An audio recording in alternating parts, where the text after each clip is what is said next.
Hello good evening everyone. मैं doctor Swati Sharma English सूत्रा में आप सभी का स्वागत करती हूँ। कैसे हैं आप सभी? और आज मैं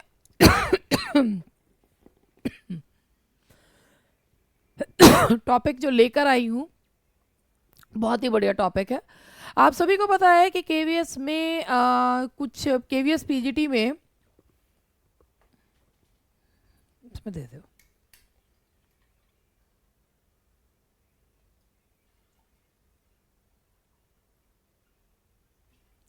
आप सभी को पता है कि केवीएस पीजीटी में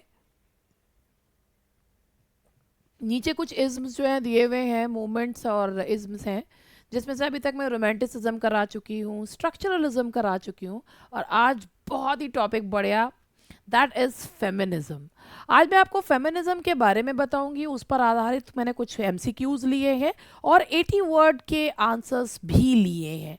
तो चलिए विदाउट वेस्टिंग टाइम पहले मैं आज ऐड जरूर कर लूँ, और आप कहेंगे तो बीच में भी कर सकती हूँ। तो भाई ऐसा है कि जो लोग कभी अभी आपका 28 तारीख को पेपर है, 28 को है ना पेपर इसका, केवीएस का पीजीटी का 28 को पेपर है। उसके बाद अभी 22 को ईएमआरएस का पेपर है, और उसके बाद बहुत सारे लोग जो हैं वो यूपी टीजीटी की भी तैयारी कर रहे हैं। तो जो लोग यूपी टीजीटी के लिए कर रहे हैं, अरे लेट नहीं हुए हैं, अभी भी आप ये बैच ले सकते हैं। And mark my words, you won't regret. इतना बढ़िया ये आपको लोगों के लिए बैच है, मात्र 1200 रुपये में। इसमें आपको हर चीज़ जो है ना, मैं कह ही रही हूँ कि 1200 रुपये में कंप्रेस्ड कराऊंगी ये वो, लेकिन इसमें हर चीज़ इतनी बढ़िया, क्योंकि इतनी अप टू द मार्क चीज़ें हैं जो मुझे लगता है, और मेरे स्टूडेंट्स भी कह ही रहे हैं। और बाकी इसके साथ हमारा एलटी मेंस का है। वैसे ये तो इसके लिए तो वही है कि जिन्होंने प्री क्वालिफाई करा हुआ हो वही कर सकते हैं, और जिनके अंदर, इसको छोड़ूं, अच्छा इसको रहने दो, अच्छा हम इसे बंद ही कर रहे हैं शायद, आज इसको मतलब बैच अनपब्लिश हो रहा है वाला। ओके चलो, अब हम लोग जो है आज स्टार्ट करते हैं अपना केवीएस एनवीएस ईएमआर डिस्क्रिप्टिव है, फेमिनिज्म पे है। तो चलो आज मैं आप लोगों को फेमिनिज्म के बारे में बताती हूँ। आप लोगों को फेमिनिज्म के बारे में क्या पता है, क्या है फेमिनिज्म? चलो मैं जब मुझे याद है 2020 में जब कोरोना की वजह से सभी लोग जो है घरों में कैद थे, तब इस पर ना मैंने एक शॉर्ट वीडियो जो है वो बनाया था। पता नहीं क्यों मेरा ना तब रैंडमली कुछ भी बनाती रहती थी मैं, तो किसी भी चीज़ पे, किसी भी टॉपिक पे, क्योंकि यूट्यूब का यही नहीं पता था कि क्या लेना चाहिए क्या नहीं। तो तब मैंने लिखा, हाँ हालांकि वो चीज़ टॉपिक बहुत अच्छा था। खैर मैं अब आपको फेमिनिज्म के बारे में बताती हूँ। फेमिनिज्म जो है, आज मेरी नाक में बड़ी खुजली आ रही है। फेमिनिज्म जो है ना, वो एक socio political and literary movement है, एक social political and literary movement, and what it wants, it advocates gender equality. अरे gender equality क्या होती है? Gender equality that men and women are equal, although we all know that men and women can never be equal. But when nature has created difference between them, how can they be equal? But things छोड़िए, वो क्या किस मामले में, किन faculties में वो लोग जो हैं gender equality challenges the patriarchal structures that have historically subordinated women. As you all know that women have been marginalized since centuries. सालों से जो है women they have been marginalized, they have been subordinated. और ये जो movement है ना, it seeks equal right. अरे दे दो ना equal right, एजुकेशन में, एम्प्लॉयमेंट में, लॉ में and representation, while also questioning cultural norms that define women as inferior or other. Obviously, one has to understand what exactly feminism is. Feminism basically challenges the concept that thinking, that patriarchal thinking that consider women as inferior to men, or she comes in the category of other. And you all very well know what this word other stands for. Other means you are inferior to, you are exotic, you come from some savage world. As we all know that most of the post-colonial writers have used this word other for the people who are marginalized. तो भाई औरतों को भी other की category में रखा जाता था, है, और भगवान जाने कब चेंज होगा, और औरतें खुद ही औरतों को उसमें रख देती हैं। In literature, feminism involves rereading text. As you all know that most of the women started writing, and they lifted the pen to show that not men can present what they actually feel. If they want to write something, they'll have to pin down their hearts. और यही चीज़ है literature में feminism involve करता है. Text को दोबारा पढ़ो, gender को में बायसनेस को एक्सपोज करो एंड रिकवर, और विमेन के वॉइसेस एंड एक्सपीरियंसेस को बताओ. Waves of feminism, and let's discuss about waves of feminism. तो सबसे पहले जो मेन पॉइंट था कि what is feminism. Feminism is a socio political and literary movement that challenged the gender biasness and that demanded for basically for equality in jobs, in representation and everything. And first of all, that women should be treated as women, the counterpart of men, and they should not be treated as the other one. चलिए आगे बढ़ते हैं. And waves of feminism. सबसे पहले ना feminism की waves जानते हैं. तो सबसे पहले फेमिनिज्म की जो शुरुआत हुई, that started in the 19th and early 20th century. Mark my words, it started in 19th and early 20th century. क्या फोकस था? अरे यार, औरतों को लीगल राइट्स तो दे दो. सफरेज मूवमेंट, सफ्रेगेट मूवमेंट जो था, भाई औरतों को वोट देने का अधिकार दो. की idea, women deserve equal citizenship. आदमियों की तरह औरतों को भी इक्वल सिटीजनशिप का अधिकार है. And the one of the most powerful example, and it is also known as one of the earliest text in feminist writing, and that is a vindication of the rights of women. क्या किताब है भाई, किसकी है? Mary Wollstonecraft की. A vindication of the rights of women, कि women are also part of this universe and they should be treated like that. तो पहली वेव जो आई थी 19th and early 20th century, it demanded the right to vote, and women should also be considered equal citizen. And इसके लिए जो work था, that was a vindication of the rights of women. Second wave आई that came in 1960s and 1980s. Social, cultural and personal inequalities को उठाया गया था कि what women are going through. Famous slogan था, the personal is political, and example था इसका second sex. Work है इसका the second sex. Third wave आई थी 1990s में. इसका फोकस था डाइवर्सिटी, आइडेंटिटी एंड इंटरसेक्शनैलिटी. इसने औरत क्या है, औरत का वजूद क्या है, इसको ही चैलेंज किया था. And fourth wave that is contemporary. इसमें आप लोगों ने सबने एक मूवमेंट सुना होगा, that's me too movement, in which many of the women came forward and they discussed about the assaults and all the sexual things that happened with them, though years ago, but they discussed and they had that courage to come forward and discuss what they had gone through. तो ये था fourth wave था, digital activism, me too and body autonomy. अब major feminist theories पे बात करते हैं. पहला है लिबरल फेमिनिज्म, जिसका फोकस रहता है भाई औरतों को इस जो सिस्टम है, they should be given equal right. उनको एजुकेशन मिलनी चाहिए just like the male counterparts. उनको लीगल रिफॉर्म्स जो हैं वो मिलने चाहिए. और फिर था रेडिकल फेमिनिज्म. उन्होंने कहा भाई बात ये होती है कि औरतों को दबाया इसलिए जाता है क्योंकि पेट्रियार्की की वजह से, पितृसत्ता की वजह से. Focuses on body, sexuality and control. फिर आया सोशलिस्ट या मार्क्सिस्ट फेमिनिज्म. भाई औरतों को आज़ादी, औरतों का शोषण इसलिए होता है because they are economically weaker. भाई जब औरत कमाती नहीं तो उसको किसी श्रेणी में रखा नहीं जाता. और ये तो बात सत्य है. आप में से कितने लोग इस बात से जो है अग्री करते होंगे? The women who devotees her entire life for her family, for her house, she's merely considered a housewife at that work which continues throughout her life 24/7, and she is not paid for that. On the one hand, she is regarded the queen of the house, and on the other hand, she is also regarded as the servant of the house, that also available 24/7. बाहर जाने वाली औरतों की जो जो इज्जत है वो ज़्यादा होती है, बल्कि उनको भी यही कहा जाता है बहुत तेज, भाई साहब बहुत तेज जो बाहर जा रही है। तो क्यों क्यों ऐसा होता है? ऐसा क्या मतलब, क्या इंटेलेक्चुअली महिलाएं इतनी इतनी जो है वो तेज नहीं होती हैं? उनको भगवान ने ऊपर से उनके अंदर कमी देके भेजा होता है। But most of the main think like this and most of the women think like this. आपको एक चीज नोटिस करिएगा कि मोस्ट ऑफ द जो जो आदमी होते हैं ना, वो एक दूसरे को बोल्स्टर करते हैं, वो उठाते हैं।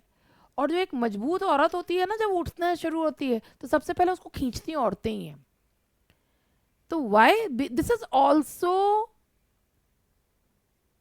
अ स्टेट ऑफ मेंटल जो है, जिसे कहना चाहिए स्लेवरी, मेंटल स्लेवरी की है ये। तो चलिए इसके बाद आगे बढ़ते हैं। रेडिकल फेमिनिज्म है ये, इसके बाद मार्क्सिस्ट भी हो गया। डोमेस्टिक लेबर को इसमें एक्सप्लॉयटेशन की तरह देखा जाने लगा इस मूवमेंट के दौरान। इसके बाद था साइको एनालिटिक फेमिनिज्म, ये फ्रायड एंड लेकिन के उस पर आधारित था, जेंडर आइडेंटिटी फॉर्मेशन पे। पोस्ट मॉडर्न फेमिनिज्म, जिसने कहा कि जो औरतों की अभी तक की इमेज बनाई गई है, एक सेट खांचा बनाया गया है, छोड़ो उसको। Language and discourse, the language of women is all together different from the language of main. आदमी की लैंग्वेज से औरत की लैंग्वेज बिल्कुल अलग होती है, और ये बात सत्य भी है। Eco feminism, exploitation of women को एक्सप्लॉयटेशन ऑफ नेचर के साथ कनेक्ट करा। पोस्ट कॉलोनियल या ब्लैक फेमिनिज्म आपने पढ़ा भी होगा, ये द ब्लूएस्ट आई और द कलर पर्पल, ये जो है फोकस है इस पे रेस, जेंडर एंड क्लास पे। विमेन वेस्टर्न फेमिनिज्म, तो फेमिनिज्म में लिटरेचर की अगर हम बात करें तो फेमिनिस्ट लिटरेरी क्रिटिसिज्म एग्जामिन क्या करता है, औरतों का रिप्रेजेंट करता है, औरतों को औरतें रिप्रेजेंट करती हैं, जेंडर रोल्स और स्टीरियोटाइप्स बताती हैं, कैसे औरतों को मार्जिनलाइज किया जाता है, कैसे उनकी वॉइस को मफल्ड अप किया जाता है, और मेल डोमिनेटेड कैनन को औरतों ने रीराइट किया। आप लोगों ने एक वुमेन राइटिंग में एक बहुत बढ़िया जो है वो वर्क है, येलो वॉलपेपर। अरे भाई साहब क्या कहानी है वो yellow wallpaper. And in that story the writer discussed about postpartum depression, और जो उससे पहले एक जो है ना उसको माना जाता था कि भाई ये एक इसको ये तो ये मान लो कि ये रेस्ट जो है वो सिंड्रोम है, रेस्ट लेना चाहिए। And the way she discussed colour purple कह रही हूँ, येलो वॉलपेपर, क्या कहानी है वो yellow wallpaper. And it is the best example of women writing. आप वहां पता कि औरतों को खुद भी नहीं पता होता व्हाट दे वांट। वैसे तो कहते हैं भाई औरतों को वाकई खुद नहीं पता होता। इसके बाद है की कॉन्सेप्ट है patriarchy, gender as social obstruct, और अदर सिमोन दी ब्यूओर का है, एंड गाइनोक्रिटिसिज्म। तो मेजर फेमिनिस्ट राइटर्स अगर हम देखें तो कौन से, अ रूम ऑफ वंस ओन, अरे भाई क्या वर्क है, और वो वर्क है किसका, वर्जीनिया वुल्फ का, अ रूम ऑफ वंस ओन, जिन्होंने कहा है कि अगर किसी भी औरत को ना अपना अस्तित्व बनाना है तो उसके पास दो चीजें जरूर होनी चाहिए, एक खुद का रूम और फाइनेंशियल स्टेबिलिटी। तो मेरी बहनों ये बिल्कुल सही बात है, unless you have financial stability and a room of your own you stand nowhere. ऐसा वर्जीनिया वुल्फ का मानना था। सेकंड सेक्स वुमेन को अदर के रूप में लिया गया है। Feminine mystique, domestic dissatisfaction, the handmaid's tale, control over female body, Jane Eyre, यह आप लोगों ने पढ़ रखी होगी, फीमेल ऑटोनॉमी पे है, और कलर पर्पल, भाई साहब बहुत बढ़िया वर्क है। मेजर फेमिनिस्ट राइटर्स हैं Mary Wollstonecraft, Virginia Woolf, Simone de Beauvoir, Betty Friedan, Kate Millett. Indian feminist writers भी देखते हैं, अगर आप लोगों ने इस्मत चुगताई को पढ़ा हो, जिन्होंने लिहाफ कहानी जो है लिखी है, और भाई अपने समय की बहुत ही कंट्रोवर्शियल स्टोरी है जो उन्होंने लेस्बियन रिलेशनशिप्स पे लिखी है, एंड कहते हैं कि उस पर बैन भी लगा है और सब कुछ है। Kamala Das, she is called the Indian Sylvia Plath, और कन्फेशनल पोएट है महाश्वेता देवी, जिनका द्रौपदी जो है वो क्या Anita Desai, and Arundhati Roy, God of Small Things. चलो अब एमसीक्यूज करते हैं, बहुत ही बढ़िया सा प्यारा सा टॉपिक है और आप इसको मेरे जोश से अंदाजा लगा सकते हैं। Who rot vindication of the rights of women, जो मैंने अभी आपको बताया अभी था, जो पहला फेमिनिस्ट टेक्स्ट भी माना जाता है, एंड दैट इज मैरी वॉल्सटनक्राफ्ट,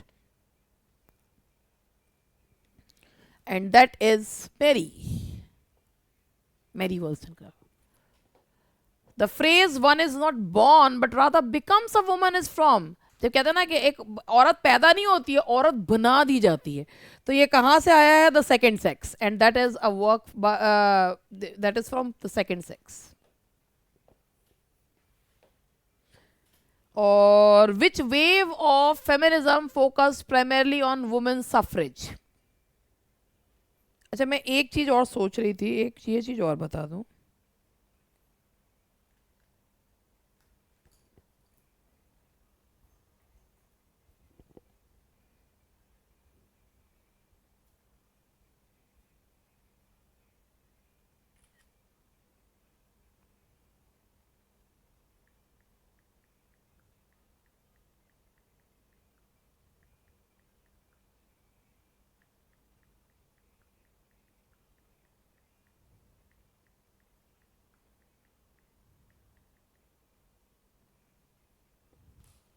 एक चीज सोच रही थी, वो बता दूं आप लोगों को.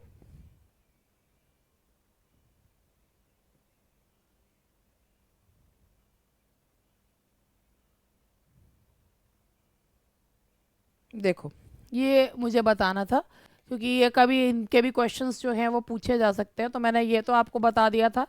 ये वर्जीनिया वुल्फ का है. This is a work by Virginia Woolf, a room of one's own. ये वर्जीनिया वुल्फ का है. फिर उसके बाद ये जो सेकंड सेक्स है, that is by Simone de ब्यूवर.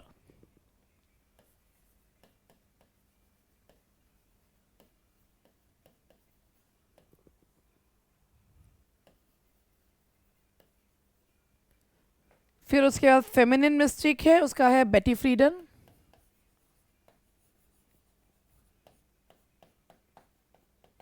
ये बेटी फ्रीडन का वर्क है.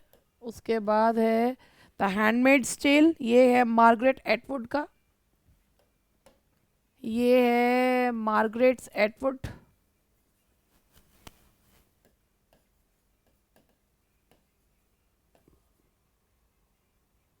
और जेन आयर तो पता ही है आपको, दैट इज शार्लेट ब्रॉन्टे.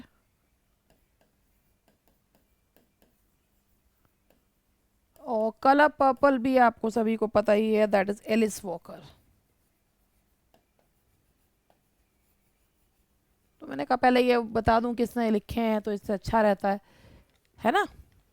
चलो, अब इसके साथ ही अब मैं थोड़ा सा, अब ये है, ये आपको बताया था मैंने आपका, द सेकंड सेक्स है इसका answer.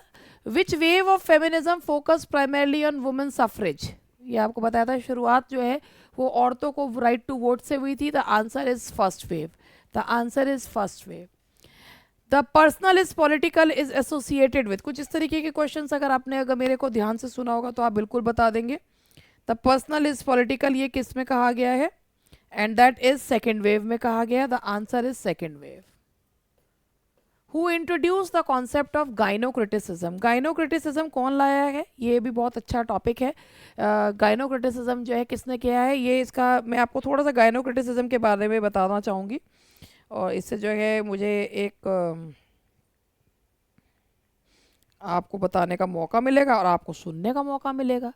And that is gynocriticism. इलेन show Walter का कॉन्सेप्ट है ये. That is a concept given by इलेन show Walter. और इसके बारे में बताती हूँ. ये देखो, ये जो है ना, ये that it studies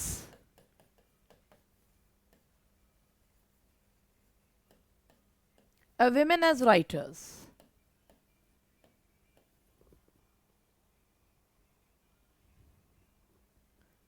Women as writers and not women as presented by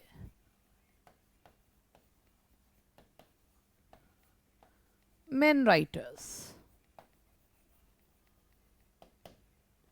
ये वो ब्रांच है.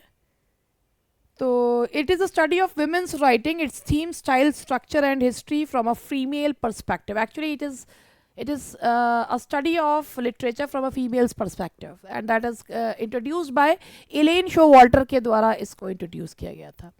Liberal feminism mainly emphasises, liberal feminism जो है उसने करा है, बताइए, equality through legal reforms, that is equality through legal reforms. Radical feminism believe that operation is rooted in, radical feminism का मानना था कि रेडिकल फेमिनिज्म का मानना था भाई पेट्रियार्की की वजह से है, पितृसत्ता की वजह से, that is patriarchy. Which work is written by Virginia Woolf, and that is A Room of One's Own. That is A Room of One's Own. Room of One's Own. Marxist feminism connects women's oppression with, Marxist है तो किससे connect करेगा, and that is capitalism. That is capitalism.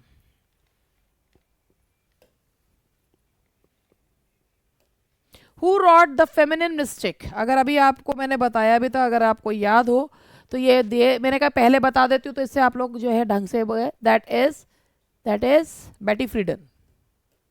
The feminine mystique is written by Betty Friedan. Women as other किसके द्वारा दिया गया है, women as other किसके द्वारा दिया गया है, Simone. Women as other. Which feminist theory focuses on language and discourse? Postmodern feminism. Postmodern feminism. Ecofeminism links women's oppression with nature exploitation, जैसे nature के exploitation के साथ. Which Indian writer is known for feminist themes? अब इनमें से Indian writer एक ही हैं और वो हैं, मतलब विमेन राइटर में से फेमिनिस्ट थीम्स के लिए बहुत ही बोल्ड, वो है Ismat Chughtai. The colour purple is written by, colour purple, that is Alice Walker.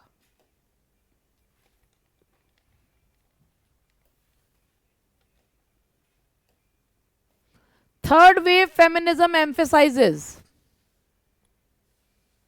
third wave, and that is diversity and identity.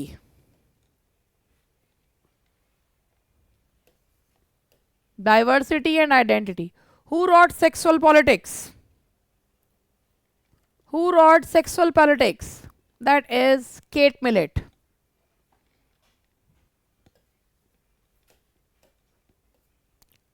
Feminist criticism primarily examines plot structure, language, अरे gender representation, गायनोक्रिटिसिज्म, gender को यानी कि महिलाओं को किस तरीके से प्रस्तुत किया जा रहा है.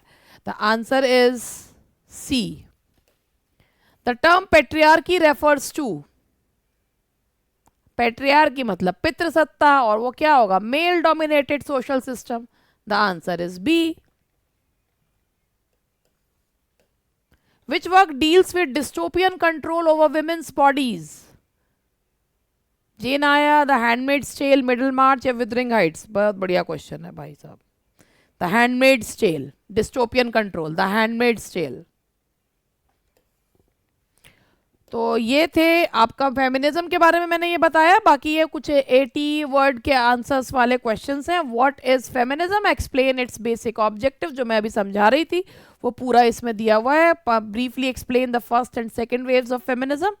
लिबरल फेमिनिज्म क्या है, गायनोक्रिटिसिज्म क्या है, जो मैंने आपको शॉर्ट में बता दिया, और discuss the role of feminism in literature. ये तो 5 क्वेश्चन ये भी दे दिए हैं, जिससे आप पढ़िए, आपके लिए बढ़िया रहेंगे, और उम्मीद करते हैं कि जो करवा रहे हैं वो सब आ भी जाए. So that's all for today. Bye bye.